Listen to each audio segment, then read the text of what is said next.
You know, success in life isn't so much about what you know. It really is about what you do with what you know. You see, knowledge between your ears is about potential, but it's not really value added until you share it. Make those connections and share it, and that's where the tragedy starts. We far too often waste knowledge. You know why? Because we're not nice enough. We're not likable enough. We're not open. We're not agreeable enough. We don't make ourselves someone others can relate to.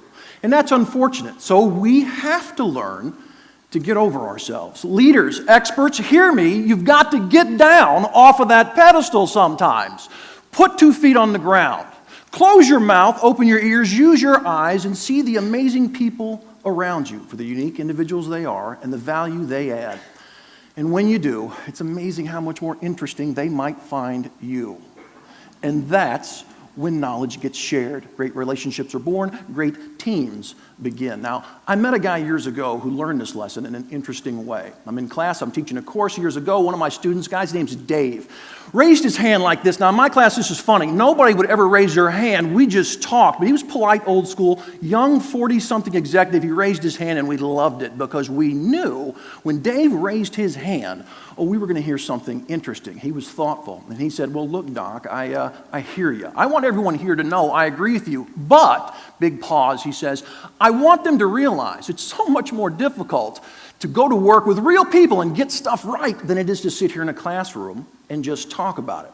And I said, you know, you're right. He goes, well, I messed that up recently. I screwed up. I learned something. It's embarrassing. I didn't want it to happen, but it did. I figured maybe I'd share it with the class, and you guys would avoid the same mistake I made. I said, that sounds great. Go for it. And he said, well, you all know I just got my first executive role ever. I'm a leader of leaders. Beneath me, this is his words, not mine, I have 20 code jockeys. These are people who are expert computer programmers who each have teams below them. He said, I love these guys, and I knew the power of showing gratitude and being thankful when they really earned it, and so I waited.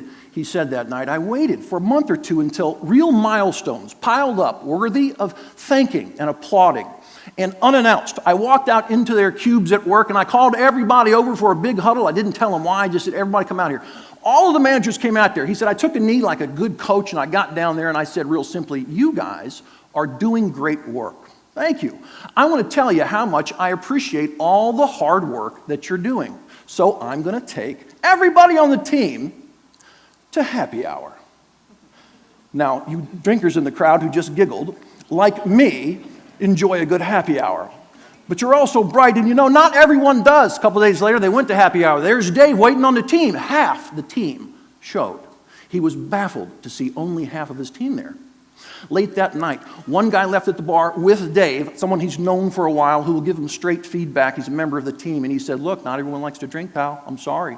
Oh, by the way, people who came tonight didn't show up to have a drink and a smile with the boss. They came because they thought if they did not show up, that somehow they were going to lose points back at the office. Dave found out that he had tried to do something positive. He had inadvertently created a negative outcome, and he was embarrassed. This is not what he was used to as a professional. Went back to the office. He was embarrassed. He couldn't look at people for a couple days, but he resolved to cook up some awesome thank you for his team in the future when they earn it that would be so awesome, so powerful, they would forget the odd happy hour incident. And he waited, and milestones piled up, and when the time was right for a second time, Dave waited out in the middle of all those cubes and offices and called an unannounced huddle, and everyone walked over like, good God, here comes happy hour. And he said, down on one knee again, he said, let me tell you guys, you're doing great work. You're making me look good. I want to show you how much I appreciate your hard work. So I'm going to take the whole group canoeing.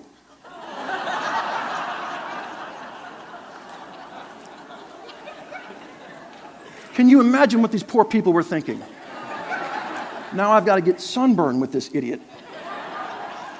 A couple weekends later, they went canoeing. The same half a team showed up, almost to a person, and the same guy gave Dave the same feedback saying, pal, you just did the same thing twice, but this time you ruined the weekend. Dave had a professional crisis, he told class. He had never felt this disconnected and aloof in a professional context. He was very embarrassed. It took many days back at the office before he could actually look them in the eyes once more. He said, I just sat there a lot for hours, and I watched them right there doing what they do in their natural habitat. I just watched them. And finally, it hit me. I broke through. I had what he called an epiphany. I realized that what I'd been doing this whole time was very simple. I'd been doing nothing more than projecting me onto them. That's all I was doing, projecting me onto them. He said to my class that night in a very confessional way, you know what? I like to drink. I like to canoe. Very often I like to drink while I'm canoeing.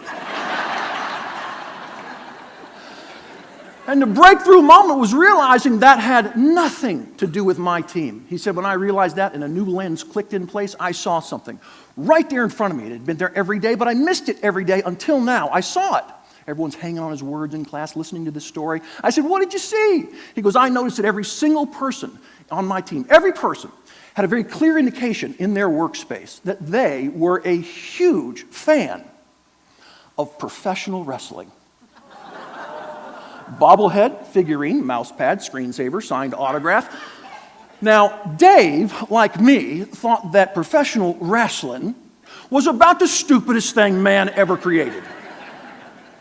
And he understood, which is so beautiful, how little that meant.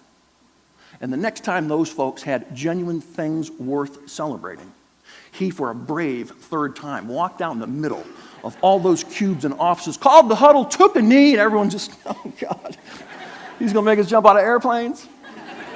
He took the knee and he said, I'm going to keep this short and sweet. Thanks, you're doing great work. Bam! He pulled out tickets to the freak show. And the next weekend went with his team to see the men in tights do their thing at the local Coliseum. 100% of the team showed up. Dave said what happened that evening was really magical. They called me by my first name, comfortably, for the first time. Hit me on the arm, pat me on the back, looked me in the eye comfortably for the first time. I could tell I was still the boss, he said. But for the first time, I was clearly also a member of the team. Thank God I learned to get over myself. Thank God I learned to get over myself. I think that you and I can share that perspective with Dave and make it work for us as well. I hope that's the perspective you'll take with you today, because ladies and gentlemen, you're about to see an amazing array of knowledge on display. Enjoy this event. Thank you.